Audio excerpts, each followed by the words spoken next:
After his £1 million sketch show, The Glam Metal Detectives, flew under the radar, Peter Richardson, the writer and director best known for the comic strip Presents, knew that it wouldn't be easy to get a new show commissioned.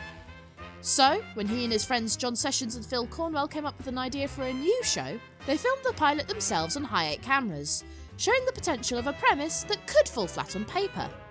Whilst it ran for 4 series and a movie, it has since been relatively forgotten outside its small but dedicated fan base. Stella Street is about a street in the suburban area of Surbiton, London, inhabited by a bunch of Hollywood celebrities, all played by either John Sessions or Phil Cornwell. Our guide is Michael Caine, who talks to the camera the same way he does in the 1966 film Alfie. You see this house here? The one with a Ponzi aggregate? Well, that belongs to my old mate Roger Moore. You remember Simon Templar and James Bond? Well, that's him. And do you know why I hang round with him? Because he makes me look good. There's Joe Pesci, who is as hot-headed and unhinged as his film characters. If you'll forgive me, Joe, it is rather a strange place for a sort of New York hoodlum like yourself to be living in, isn't it, Surbiton? Yeah, hoodlum? You want to know hoodlum? You try that for hoodlum. Yeah, fucking try that. Ow! There's party animal Jack Nicholson, whose gorgeous girlfriend is pretty much the only character not played by Cornwell or Sessions. Tell yourself it's okay, Jackie boy. You love living here. Beverly Hills was hell, remember? There's Al Pacino, who has delusions about his fame and height. I got this embarrassing problem. I'm tall. I can't get away from it. I'm a tall guy. Sylvester Stallone, Danny DeVito, me. Then there's sports commentator, Jimmy Hill, who bores his neighbours to death by talking about football when he's not trying to get high. I feel sort of indestructible, not in a Superman sense, but, mentally, it's like my brain really is active, and for the first time in my life, I feel like I've got confidence. Finally, the local corner shop is run by Mick Jagger and Keith Richards of the Rolling Stones. Here, Keith, have you seen the date on these marshmallows? They are well past their sell-by, they're getting old. Then they're like us, man, aren't they? Here, I could do without your stupid jokes. We see these celebrities as they go about their mundane day-to-day lives, watching EastEnders, putting up bookshelves, and burying dead bodies in the garden. There are also the regular inhabitants of the street, such as loudmouth handyman Dean, pyromaniac gardener Len, and the gossipy old cleaning lady, Mrs. Huggett, who are also played by Cornwell and Sessions. Other celebrities and original characters come and go throughout various plot threads, which go across several episodes. I should say that there is one celebrity played by Cornwell whose appearance has aged so badly, I don't think I can say who it is in this video without getting demonetised, because his name is now the shorthand for nonce. However, he at least only appears briefly in Series 3, and everyone else finds him annoying, so, that's some consolation. I think I'll go upstairs and kill myself. Beyond even that. Fun fact, Jack Nicholson's girlfriend Sally is played by Jeff Beck's then girlfriend, Sandra Cush. He appears as the only real celebrity at Al Pacino's wedding in Series 2, which is ironic because Peter Richardson later ended up being his best man when he married her. That's also Jeff's car. I think she's noticeably not an actress, but that makes her feel very natural in contrast to the other characters, and her role is small, with her biggest involvement in the plot being how other characters react to her beauty. They do a good job of filling you in most of the time in case you missed a previous episode. My favourite of these storylines is probably when Michael Caine tries to write and direct his own film, starring the inhabitants of Stella Street, with Al Pacino, Joe Pesci and Jack Nicholson miscast as British characters, and Mrs. Huggett unable to play herself. It's quite a minor storyline, but the scenes about it are really funny, and it's a great example of the amusing what-if scenarios you can get in this show. I'm a hard-nosed cop from the wrong side of Glasgow, on 100% scotch. Yeah, maybe I should take your head off and drink you. You can't bleeding think of me, Governor. Since I done my stir down the scrubs, I'm lily white, and that's the goddamn truth. Sessions and Cornwell really make the show. The late John Sessions was extremely talented and clearly well respected by those in the industry. I first knew him from the original British version of Whose Line Is It Anyway, as he was the only comic to appear in every episode of the first series.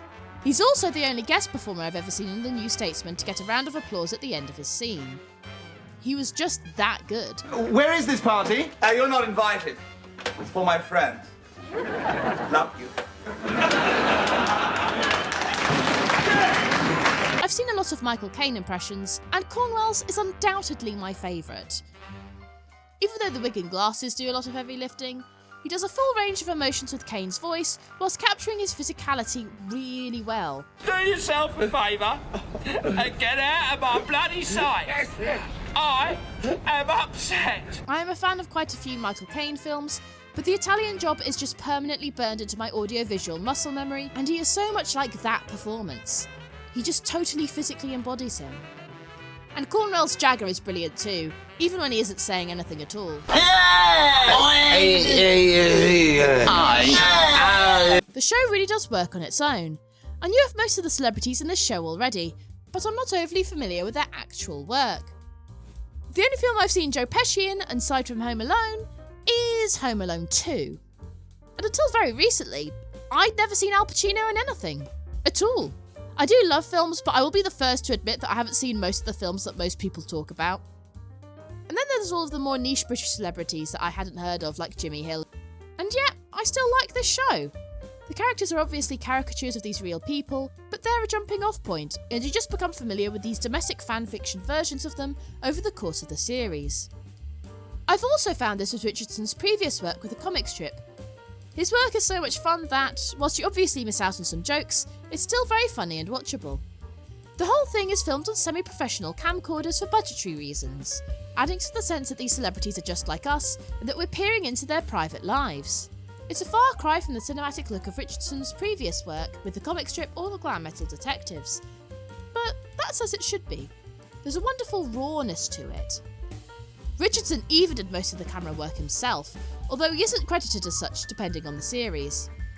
I like how with lens scenes where he's acting creepy, they film him really close up, and like the characters in the show, you feel too close for comfort. I remember sitting there thinking, what am I doing in this lunatic asylum? They're all mad, you know? They also don't do any fancy split screen effects, using doubles and swapping over in front of the camera. However, whilst I can obviously always tell who's playing who, I get so drawn into the show that it's rarely something I focus on while I watch it. The style is sort of semi-mockumentary. The events are intercut with interviews with the characters, but the rest of the time they just act as if it isn't there, and it's not shot like a mockumentary in the same way that Bad News Tour is. Then, of course, there's the dream sequences. The only one that really felt like a mockumentary episode is episode 1 of series 4, which is about Stella Street in the early 60s, intercut with black and white footage. Speaking of series 4, this is where it seemed to go downhill.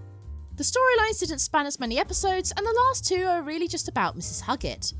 There's a noticeable lack of focus on the ensemble, but in fairness, the series was shorter, so it's probably more difficult to make it all fit. Again, that 60s episode was fun because we got to see the younger versions of the characters and impressions of celebs they wouldn't have been able to do otherwise, like Tony Hancock and the Beatles. There's something inexplicably cosy about the show to me. I mean, it's inevitably rather sweet how they all go round to Mrs. Huggett's house to look after her after she comes back from hospital to recover from alcohol poisoning. Even if it's just to set up her spitting out the spaghetti bolognese Al made her because it's not tin spaghetti hoops. The episodes are only 10 or 15 minutes long, depending on the series, so it's quite digestible if that makes sense. It's easy to slip into binging them. As for the subjects of this show, apparently David Bowie, Keith Richards and Michael Caine were all fans of the series. There was a film adaptation in 2004 which flopped.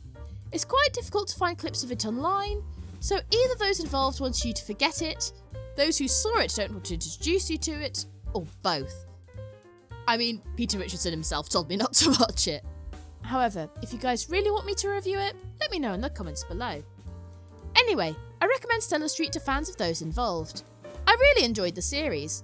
It's probably not for everyone, but I found it to be quite cosy and fun. Check it out! If you want to see me review Richardson's previous and far more ambitious series, where he tried to launch Phil Cornwell, you can watch my review of Glam Metal Detectives, the sketch show that took 2 years to film, right here. See you soon! It's obviously a bunny and a chicken!